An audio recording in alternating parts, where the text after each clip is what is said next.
Hello and welcome to the Plat Rats Podcast. This is episode 5, and today we are talking about the RLCS Season X Fall North American Regional Event 1, Stage 2, and the playoffs. It's a mouthful, but the more of these we do, the more specific I'm going to have to be.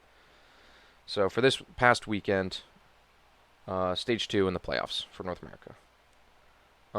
So once again, Vancer with me, as always, is Wally Walrus. How's it going? It's going all right. Getting better and better at recording these earlier in the week, so I'm proud of us. I am as well. We're doing this on a Tuesday, so then it'll be up by the end of the week, and then it'll be set for when we have to talk about Regional Event 2 EU. Yeah. So that'll be fun.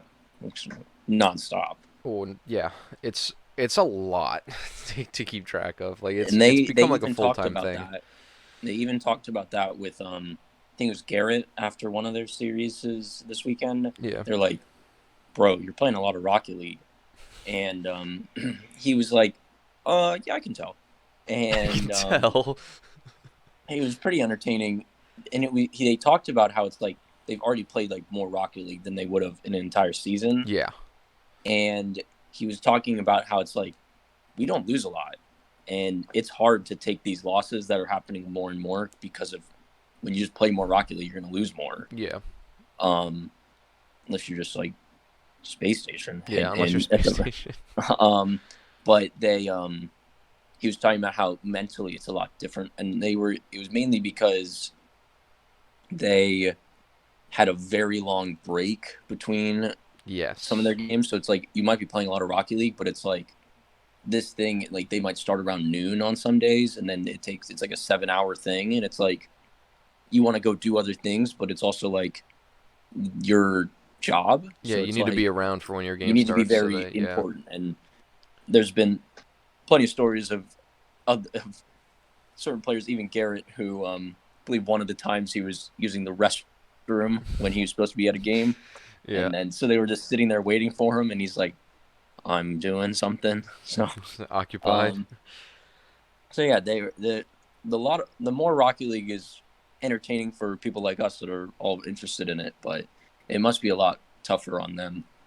Well, yeah, and I think also it really helps show just how strong these good teams are, that they're able to win against every team so consistently. Yeah. And we can kind of get into that now if we're talking about the best teams playing consistently. Right off the bat, you're looking at Stage 2. The top 3 teams: Space Station, Envy, NRG, and then I guess you can throw G2 in there as well. NRG got 3 sweeps and got swept by Space Station, finishing 3rd. Envy, 1 sweep and then 1 loss to Rogue, 1 loss to Pin Connectors. Space Station, sweep against G2, sweep against NRG, 1 loss to the Pittsburgh Knights. And G2, a sweep, swept by Space Station, and then 1 loss to Rogue. So it's like these top teams in North America are just, they're not even going to game 5s. They're getting swept by Space Station, and then 1 loss between, the rest of them basically. It's really impressive to see these strong teams really kind of flexing their muscles and staying up there at the top. I think obviously most impressive is Space Station. Only 1 loss during this entire Swiss stage to the Knights, and then sweeping NRG and G2. So mind-blowing in of itself. And then Envy's beating Rogue. Like, a lot of these strong teams are beating other teams at the top of the league right now. And I guess I can talk about G2 being the 4th team to make it in. I can touch on some of their games because they played a team above them in Space Station and a team who just missed the playoffs in Rogue. So I can kind of touch on those series to kind of see like what the good teams are doing versus the teams that didn't make it and the top teams. When they played SSG, I noticed G2 is definitely back. Like, they're once again a strong team, strong offensive team. But you look at something like Space Station, is just so strong defensively and have the weapons on offense. In game 1, I think G2 had like 20 shots as a team or something crazy, and they lost the game. I'm pretty sure they lost game 1. Oh, they got swept. Yeah, of course they lost game 1. They got swept. So yeah, they got 20 shots. SSG picking up 15 saves, and SSG scored 4 goals on 6 shots in that game. Like SSG is much like quality over quantity, and I feel like G2 can kind of falter when they're doing the quantity over quality. And so I think that's where, these teams kind of differ from each other, because when you're putting in all this effort into just getting as many shots as possible, you're leaving a lot of space open in the backfield. And I've noticed that's burned G2 in a lot of ways, where it's just a lot of open nets are hit. Not only just in this series or any other series, it's something that kind of happens frequently. And then when G2 played Rogue, it was for G2 to move on and to send Rogue to round 5. It was a lot of the G2 physical play came out, because I think they saw how they lost to Space Station, and they needed to get they were scoring, they were getting a lot of shots but not a lot of goals. So they thought, what's the best way to score goals is to just get rid of the guy making all the saves. And Rizzo was just an absolute bully in that series, just battering everyone. Chicago stepping up his physical game. It was quite the showing from G2, and Rogue's defense on top of that also wasn't looking very good. So it was a pretty strong showing from G2, and helped kind of push them on into the playoffs. I don't know if you have anything to touch on just for G2 and Rogue in general, or anyone else in that kind of Rogue's range. defense is definitely something that they have a lot of struggle with. It doesn't seem like any of them are really ones that want to sit far back, and then a lot of times First Killer is left doing both ends of the field, and I think that's tough for their team, because it doesn't want to just be a one-man show. But Yeah. First Killer is an absolute nut at the moment in how he's playing, so you want him to be able to do a lot, but then he's also in need of doing a lot, and it's like Kronovi needs to step up a little bit in what he's doing, because a lot of times if he plays well, they all play well, and then it's just like that's like the switch. Yeah. And then if he's off, Turinturo and First Killer can play well, but then if you don't have the third, then it's just like a tier below, and then they're not at the upper echelon of the like North America Rocket League rankings and stuff, like in like that tiers. They're just definitely a massive tier below. And if Kronovi's playing well, it's like they can go to finals. They're able to compete with the Space Station, and it's like that's who you need to beat. And at the moment, they're not even making it into the playoffs for the regional event, which is just something that they need to be able to do if they want to be considered the top of NA. Yeah, and I think a lot of it relies on Kronovi's like either on it or not. And then G2 is definitely back. I think it seems like a lot of times that they play well when they're not letting in those open nets, and it works a lot whenever Rizzo is up there and he whacks a ball down to the other side, and then JNaps gets to do something with it with Chicago. And then when that works out, then they're firing on all cylinders. But sometimes they push up too much, and then it's just a flick over the top, and then they're done for. Yeah, and since we're already kind of talking about Rogue, I guess we can talk about I think it was the final series of the day with Rogue Alpine. That was, I felt bad for Rogue, because I wanted them to move on, because I feel like they're a good team, but I also really like Alpine right now, and they just controlled the show against Rogue in round 5 there, getting a pretty clear sweep through that series.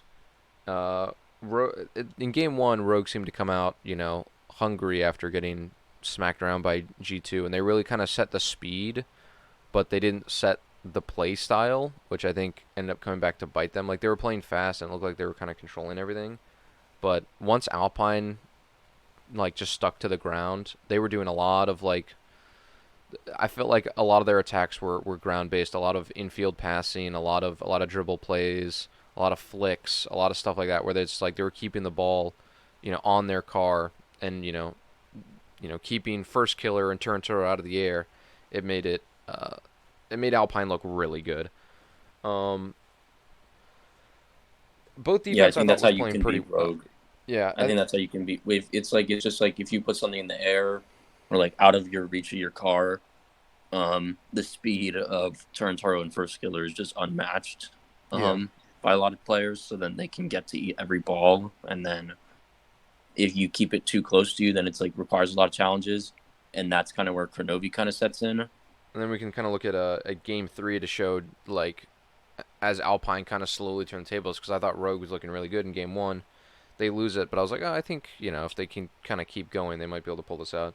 But game three, just Alpine just did everything. They had 27 shots in game three. Granted, it was like a 6-minute overtime, but still, they were just peppering everything at the net.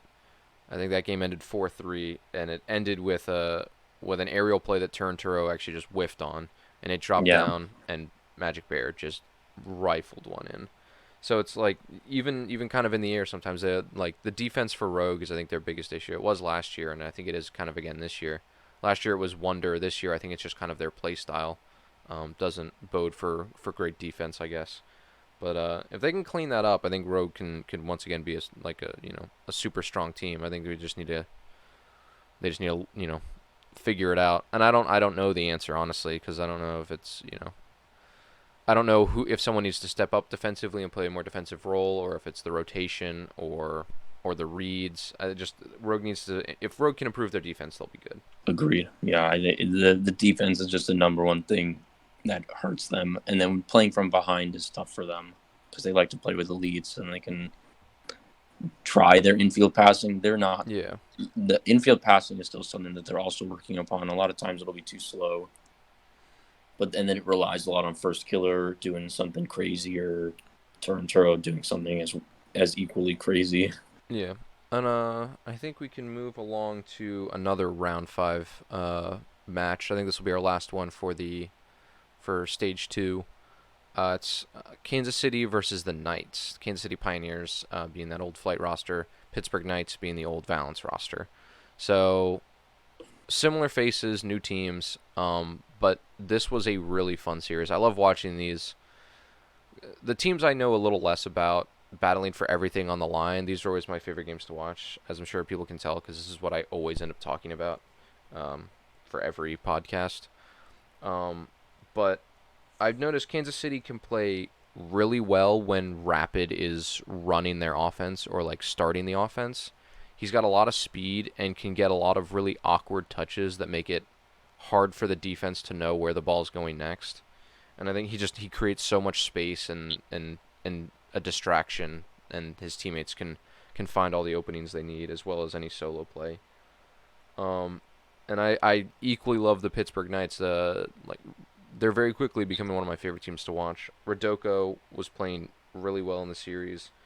The Pittsburgh Knights defense, though, as a whole, I think is what won them this series. Where Kansas City was playing with a lot of pace and committing all three players quickly, Pittsburgh was really picked their spots with when to commit their third person in on offense. And it seemed like every time they put the third person in there, Knights would score.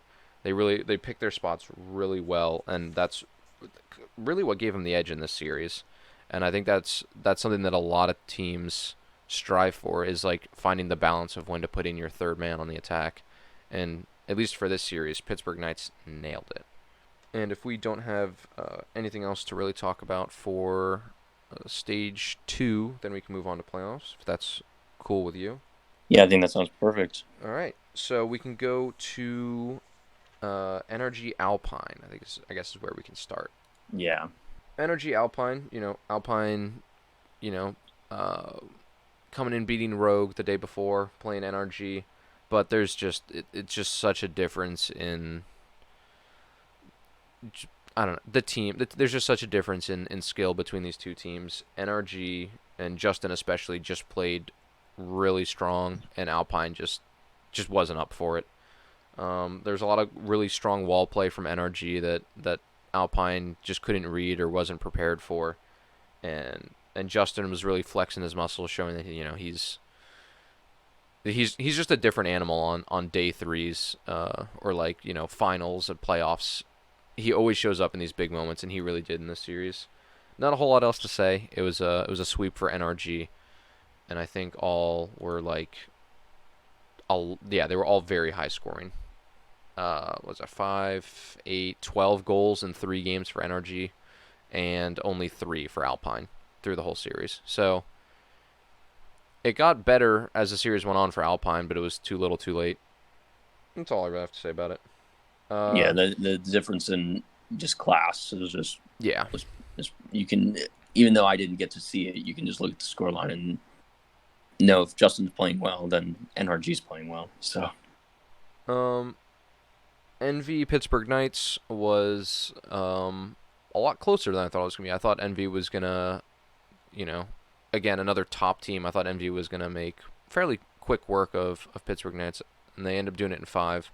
When Envy really showed up is when Mist was hitting his shots. In game 1, he had a hat trick. His birthday was the previous day. I don't know his age off the top of my head, but he had his birthday the day before, so he was having quite the weekend himself. He was hitting double tap after double tap through like the first 2 games, and then game 3 they get shut out. Game 2 they only scored 2 goals. I think Mist had both of them, so it's like Mist was still scoring, but he wasn't getting any help in these later games, and they kind of started to let off the gas thinking they had won the series, and that's when Pittsburgh Knights really kind of came back. But then, Game 5, Champions Field, Turbo always shows up and scores 4 goals, and they shut out the Knights 4-0. So when you really need him to show up in a series, Turbo's always going to be there, and it was, a strong showing from NV and from Pittsburgh Knights, honestly, to show the battle back to take the series to 5. And then, if you want to talk about G2 Peeps, I'll give you. I can now. There I you can go. start talking. There we go. G2 Peeps was an exciting one because of the reverse sweep aspect to it. It just seemed like it was similar to where you would think, oh, it's the NRG Alpine type of deal where G2 is just a different level above the Peeps. Mm-hmm. But they started off really hot. It had to go to overtime in the first one, but both teams were playing really well. And then there was another close one. All these games were close. All of them were just settled by 1 goal throughout the entire 5 games. Mm-hmm.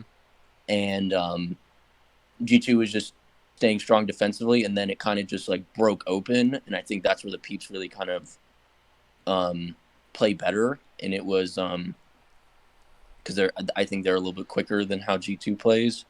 And so first 2 games involved 6 goals between all of it. And then the next 2 games following that had 18. So there was a big jump in how many goals were in the games, and both of them ended 5-4.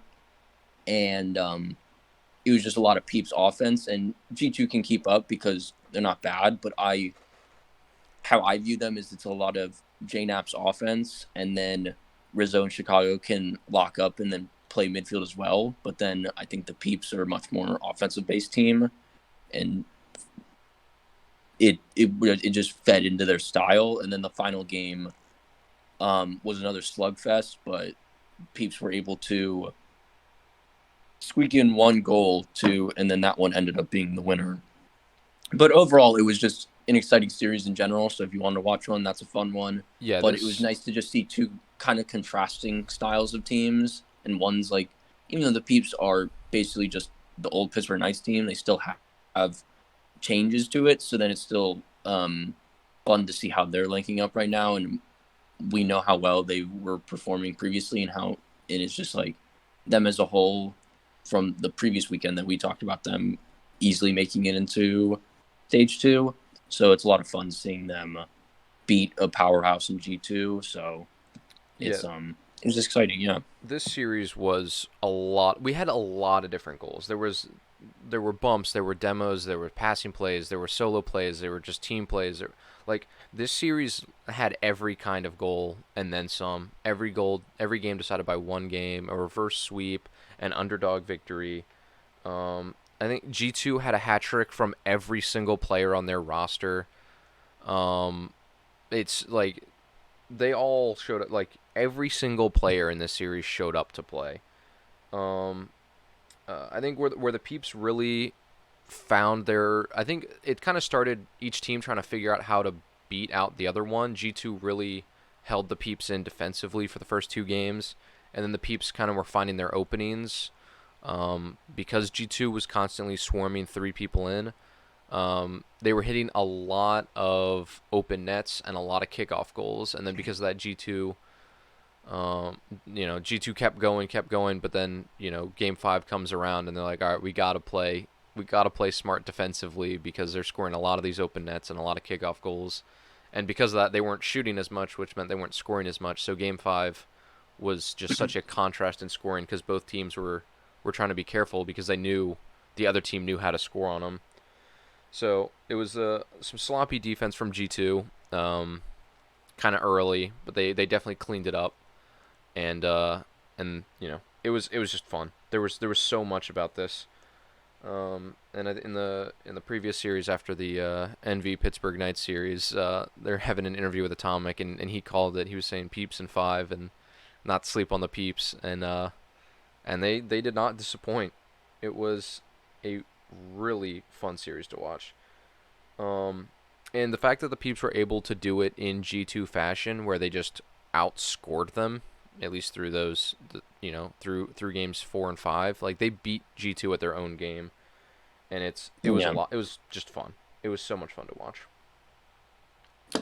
And then we can go to Space Station Sonics if you want to talk about. Yeah, Space Station Sonics was much less exciting, if you would say, than the last one. It was just a complete domination by one team. 2 games went to overtime, so it wasn't like all games were just like complete blowouts. Game 2 was, but the first game was just like going back and forth, and I believe Sonics scored first, so it was like, oh, are we gonna have a game? And then because going in, you just think SSG all the way, and that's how you should think for this matchup. And then it just started clicking with their offense, and it just never let up following that. And there's not much else to say. It was just it's day 3, and you got Typical and Reddles on the same team.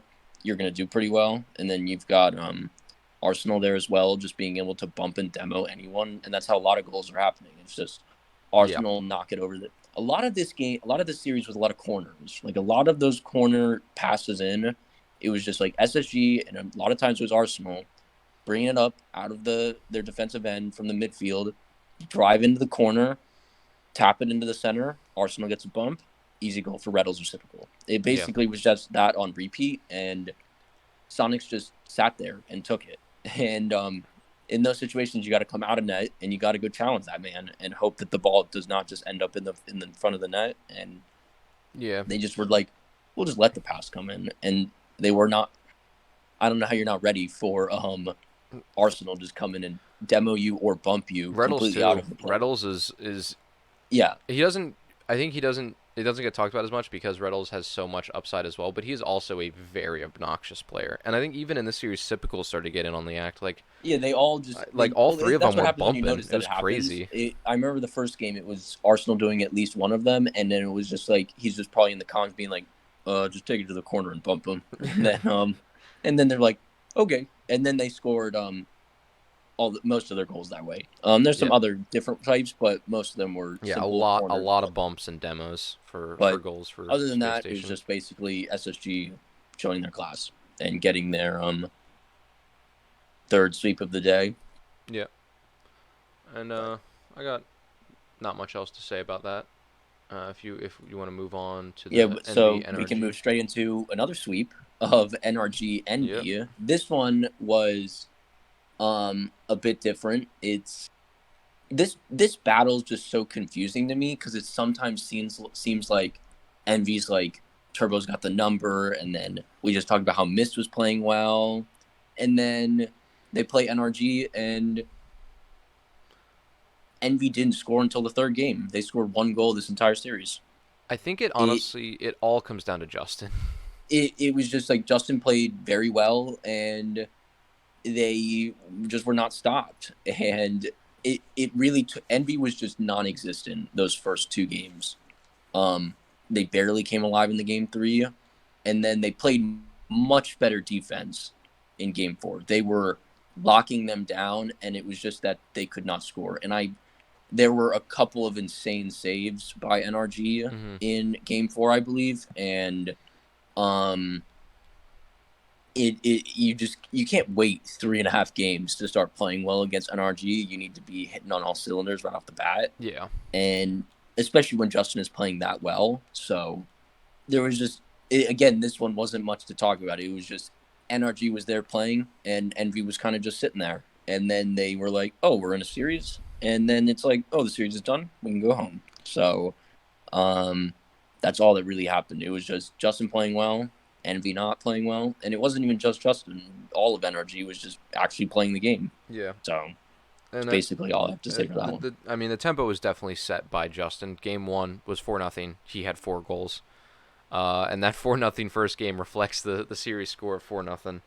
And then game 2, you could tell Envy was scared of Justin's ability because they just started just hunkering down on defense. But because of that, it gave them a ton of space to take shots. In game 2, the shots were 18-2 in favor of NRG.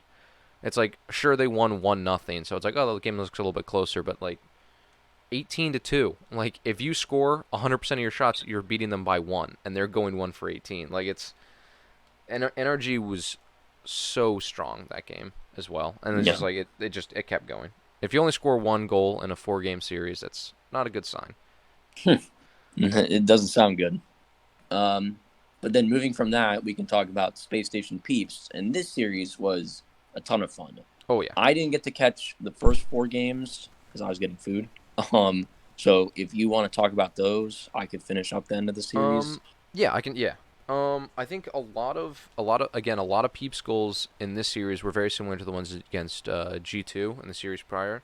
They were hitting a lot of open nets. Like they would catch SSG with their third man up, and they couldn't miss from center field. They kept hitting all of their shots, and that was a big part in like the early series especially. And with the Peeps win in game 2, that broke SSG's 13 straight win streak. Not series, but like games. Like they had won 13 games in a row, Sunday and then dating back to Saturday as well. And they were the first team to break that. And so it looked like they had a chance to also break the series streak, but that ended up not happening. Peeps were really taking advantage of the backboard. They were doing a lot of quick attacks and putting it off the backboard awkwardly, and then not a lot of double taps, but just sending it off the backboard and having your second or third man clean it up. That's where they were really finding openings in the SSG defense. And it came down to, it was a really dirty series, honestly. There weren't a lot of flashy goals. It was a lot of 50s, a lot of stuffs, a lot of reads, a lot of trying to play it safe, very low mistake Rocket League, and just really strong defense from both of these teams. Yeah, and then the final 3 games to finish it off, where they was tied 2-2 on the series, and then SSG. It's just, I definitely agreed that it was a lot of no mistake Rocket League. That's a perfect way to put it. And the only game that really I know that out of those 3, game 6 had plenty of mistakes for Peeps. At the beginning, they played poorly to start that game defensively. I think they went down 2-0, and it was like, oh, this is game over. Here we go. Let's move on. And then it started to get back to where it was, and then Peeps were hitting those open nets, and they got it tied, and it was very close. They basically just flipped the switch, went all attack, and they were dominating the rest of the game, following the first minute and a half of their total collapse. And I think one of the plays, it was the ball's coming across goal, and it's beyond the goal completely, and then one of them just chipped it back into the dropped it accidentally into the middle, and then it was like, why are you doing that? But Peeps were able to hit their open nets, and then they did win it in overtime to send it to game 7. But they kept talking about how Reddles doesn't like to lose game 7s. Yeah. And so it was just SSG was like, we ain't losing this one, and then they finish off extremely strong, winning 1-0 at Champions Field, to send them straight into the final. But it was not a lot of mistakes except for that little bit, but it was a lot of this series was a ton of fun. You could see a lot of back and forth between both teams, really feeling each other out and showing their strengths and stuff like that. And honestly, like, did not know who was going to win. I mean, SSG wins the first one. Yeah. Peeps win 2 to take the series lead. SSG wins 2 to get the series lead back. Peeps win it to send it to Game 7, and then it's, whoever shows up. And Reddles, of course, against his former team, was the only person to score in Game 7. And I think to do it, he literally went around both of his former teammates. Yeah, I think he did, yes. So he really showed, like, he was the strongest player on the team, but the team definitely isn't weak without him. But SSG is just an unbelievably strong team, and they win another series to go on to the grand final against NRG. And this grand final was pretty entertaining to watch. It was a lot of SSG playing really well, and what I noticed a lot was just the superstition that Justin had. Yep. Between their losses, and it was just you start an Octane, then you go to a Dominus, and then you go to a Fennec afterwards. A Fennec, Yep. And then it's just like, if you can't, that's just like getting all in your head. And when you're the best player on your team that day, and you're getting flustered like that, it's just, and your teammates are going to notice that, and that just does not bode well for the whole thing. Yeah. And SSG did not make a lot of mistakes, and then they were just like ready for a strong finish to win yet another series. And I don't know why Justin was so concerned about his own play, because he was playing well. Like, yes, in Game 2, he hits like a quadruple double tap. He did, yeah, with 4 touches. And Game 3, they got shut out in Game 1 and in Game 3. But in Game 2, he gets the quadruple double tap. Game 3, I think it was just it was probably this stat line. The shots were 13-3 in favor of NRG, and they lost 1-0. And again, I think it's SSG is really good at picking quality over quantity. And NRG was just peppering their net, and then SSG with their strong defense. Their defense is so good, yes. And they're able to bail themselves out when they need to. That's when Justin made the switch to the Dominus. He goes out, gets a goal and an assist, gets the 100% goal participation. They lose in overtime, and he goes, well, clearly I didn't play very well, even though he was the best player in his team. Goes to the Fennec and scores again anyways. Like, he played good in every car he used, so I don't know why he kept switching. Like, why he thought the issue was on him, but yeah. He is very superstitious, and we've talked about this before. Yeah. So it might have just been maybe it'll help his team. I don't know what he would think.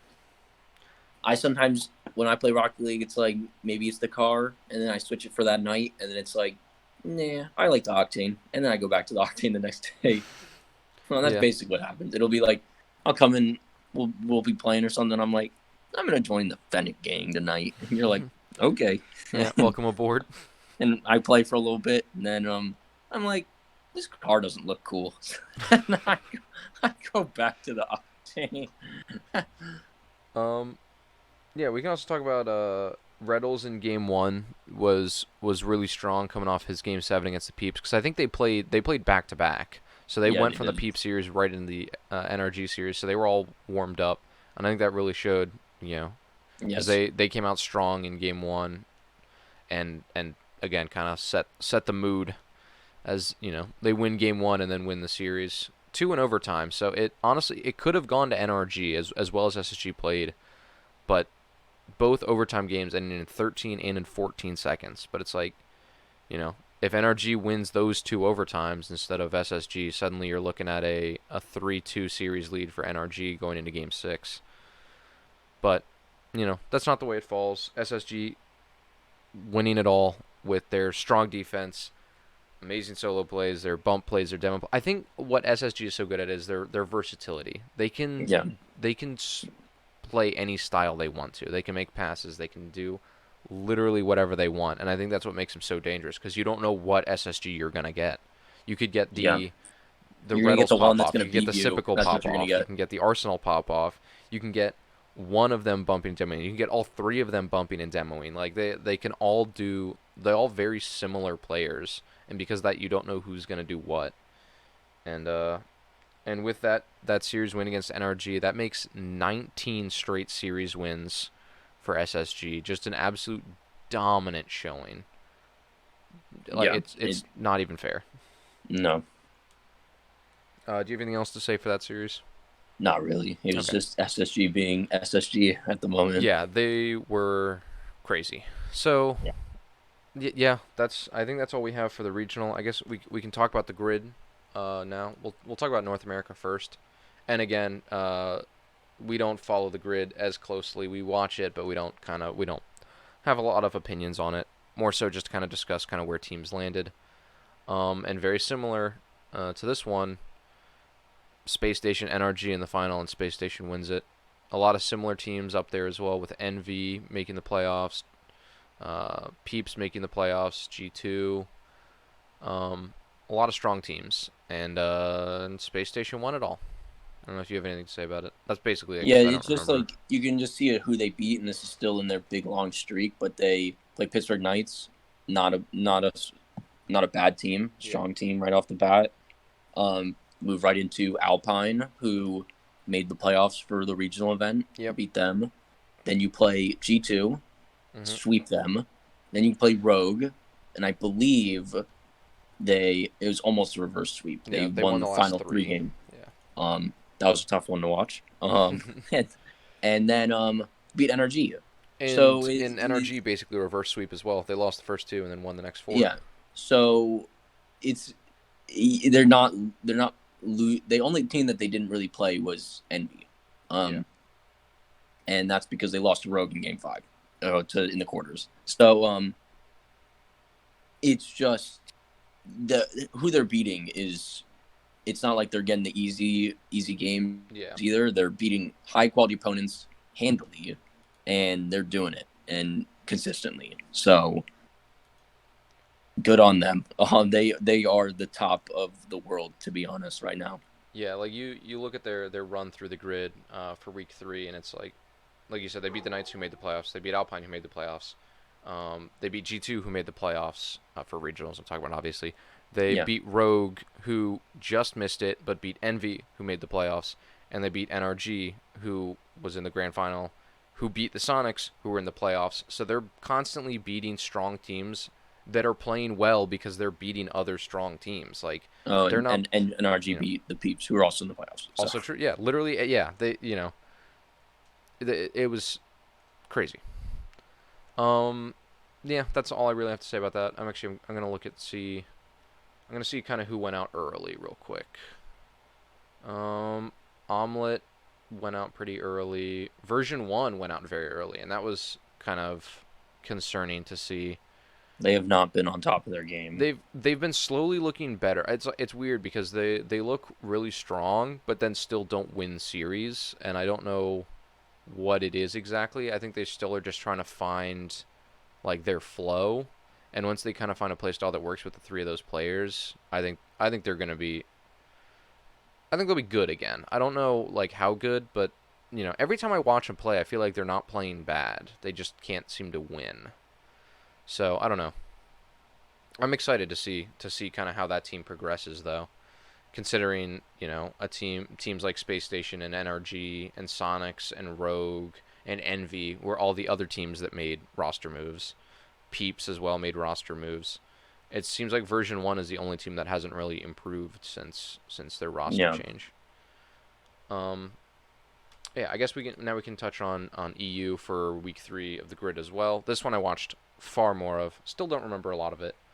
But I did watch a lot far more. less of this one than the NA one. So there we go. I just know that Giants lost to Vitality again. Yeah, that. Well, no, they. Oh, you mean Giants Vitality final again? But yeah, Giants beat Vitality in week 2 in the final. This time, same two teams in the final. That's but this time Vitality won. I was excited to see Triple Trouble continuing to show that they're really good in the grid, making it to Vitality again in the semifinals. Barca still showing that they're a strong team, making it to the semifinals. Oxygen, BDS, Guild all showing up in the quarterfinals. So it's like all the strong teams played well in this grid, aside from maybe Dig, who went out very fast. But they lost to the Giants, who lost in the final, and they lost to Endpoint, who lost to Triple Trouble, who lost to Vitality in the semifinal. So it's like you're losing to strong teams. I don't think I saw the Endpoint Dignitas game, but you know, you would hope Dig could get further than like the first team out, basically, because they got swept by Giants and 3-1 by Endpoint. Yeah, so they did not that play puts well them in that dead series. last. They were not good in that one. There was an open net that Yukio missed, That's and good. it was just sitting on the goal line. And so I was watching the Dig stream, and Jesse's like, "I don't know what just happened there. I might have to go in." And what else? Oh, I think a big surprise was Libertas, because I still don't know a whole lot about this team. They come out and they beat Liquid, they beat Solary, they went up 2-0 on Vitality, and I think they were up 2-0 in Game 5. I wish I could remember, but I'm not positive. Oh no, they lost Game 5 1-0. Jeez. Okay, yeah, they went up in this series 2-0. Oh no, it was. Holy crap! Libertas was so close to winning this series. They went up 2-0. Game 3 goes to a 1-0 overtime. Vitality wins it. Game 2, Vitality, another 3-0 shutout. And then Game 5, another overtime, 0-0. Vitality wins it. So it's like, I guess Libertas was just scoring a lot of goals, and then Vitality learned how they were scoring those goals and played well defensively. But how crazy would that have been if Libertas beat Vitality? Yeah, Libertas has been the team that's been beating Barca a lot in the previous grids, and they've been beating a lot of bigger teams. I don't know anyone on their team either. I don't know much about how they play, but I do know that they are like one of those underdog types of teams that can beat some of the big boys. They've been beating Barca. I think that's who they've been beating consistently whenever they play. So it was good for Barca that they didn't have to play them. Yeah, they got Rizex, Mike Boy, and Rix Ronde. I recognize Rix, but not the other two. But yeah, like this is a team that, you know, I really don't know much about, and if they're making waves in the grid in terms of like beating strong teams and getting close against teams like Vitality, like that's, you know, that's a good team. That's a team to watch out for. So who knows? Hopefully for their sake they continue to play well. Yeah. And Giants continue to prove that they're one of the top teams in Europe already by going to back-to-back finals against Vitality. Yeah. And that's kind of everything. That's everything I got. Same. So that's a whole week of Rocket League covered as best as we could. Just a bunch of Plat Rats doing our best to talk about Rocket League we have no right to talk about. Yeah. Do you have any final words? Not really. That's all I got. Look forward to Europe next week and another touch on the grid, as we always do. And we'll see you next time. Bye now. See ya.